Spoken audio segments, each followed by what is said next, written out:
Welcome back to This Sacred Life. I'm Shan Vanderleek, and I wanted to talk today about an open letter that I wrote to Judy Blume about 10 years ago about her book, Are You There, God? It's Me, Margaret. And this book and Judy Blume came back into my mind because there's a brand new movie coming out, Are You There, God? It's Me, Margaret. And so I thought it would be fun to go back and look at what I had written a decade ago and to share with you my thoughts about the book and the letter that I wrote to Judy in gratitude about my experience reading the book when I was young and then reading it again with my daughter. I hope you enjoy it. Dear Judy, I've been meaning to write you this letter for quite some time. Are You There, God? It's Me, Margaret has been front of mind as I mother my young daughter through her first years of adolescence. Thank you for making the choice to courageously pioneer a voice for young girls in the throes of puberty. You helped so many understand that it's perfectly natural to wrestle with their emotions, feelings, and sexuality. Last spring, during a women's circle, we shared memories and stories of our first menstrual cycle. I was blown away by the reaction to my personal story and sad to learn how this beautiful rite of passage was addressed, or not addressed at all, in many young women's lives. Our group determined that our parents were uncomfortable, uninformed, or had been taught that menstruation marks the beginning of something dirty or shameful. The stories of silence, neglect, and shame shared in our circle made me sad. Out of 8 women, only 1 had a positive story. I read Are You There, God? It's Me, Margaret around the time my mom was diagnosed with uterine cancer and experienced my first period shortly after she went through a full and successful hysterectomy. I recall nonchalantly buying a pad from the bathroom dispenser at the movie theater. Grease was playing at the time. Then going to the store after the movie to buy my pads and take care of it. There was no celebration. I didn't even say anything to my mom because she had so much going on at the time. Eventually, my mom found out, and a lot of conversations about not getting pregnant followed. All these years later, I realized that your book prepared me for my first menstrual cycle. Carol, the wise grandmother of our group, found it interesting that your book played a part in mothering me through my first period, and she recommended that I read the book again, that I read Are You There, God? It's Me, Margaret again to get reacquainted with the story. And so I did.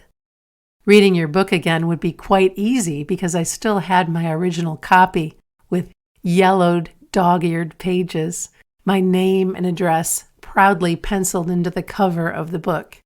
I've carted this book around for a lifetime, and now I know why.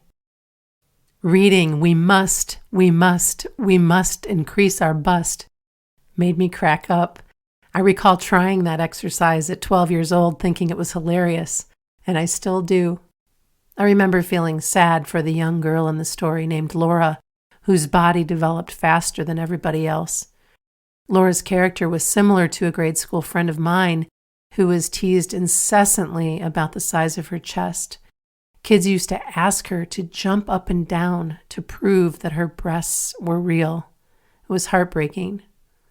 You explored religion from the perspective of an only child, being raised in a non-denominational household, and I found this most interesting as I was an only child raised in a Catholic household. Funny story. Around the time my daughter turned 12, I uploaded Are You There, God? It's Me, Margaret to her Kindle as a special gift, which wasn't received the way I hoped it would be. As a matter of fact, the gift created some significant drama around trying to make her read something she had absolutely no interest in reading. After using her reaction as a teaching moment, I surrendered. The book would remain on her Kindle unless she chose to delete it. Later, I mentioned in passing that I was writing a letter of gratitude to you and asked if she might review the story from a teenage girl's perspective. She said, sure. My daughter actually agreed to read your book. So we each read Are You There, God? It's Me, Margaret, in one sitting, my daughter on her Kindle and me flipping through the yellow pages of my treasured original copy. When we reviewed our experiences the next day, I learned that what initially kept my daughter from wanting to read the book was in the title. She thought it was going to be all about religion and God, which wasn't something she wanted to read about at that time. She quickly realized that this wasn't a book about religion, but more about growing up, puberty, and having a personal relationship with God, whatever that looks like for each reader. She said that she could totally relate to the story and felt like you knew your audience. She liked that you knew who you were talking to and shared that a lot of similar experiences and shenanigans happened in her school. She also felt sad for the Laura Danker character and said that Nancy's character drove her nuts. I learned that none of her friends ever talked about getting their periods or wanting to have them start, but handled this milestone in a matter-of-fact, I got my period over the summer kind of way. She said that she and one of her friends were the only girls in her school that experienced a rite of passage celebration. My husband and I celebrated this rite of passage with a special dinner, flowers, and sweet treats. Witnessing my husband give her roses and congratulate her on becoming a young woman busted my heart wide open. We now have a secret Moontime box filled with sweet and salty snacks for women only.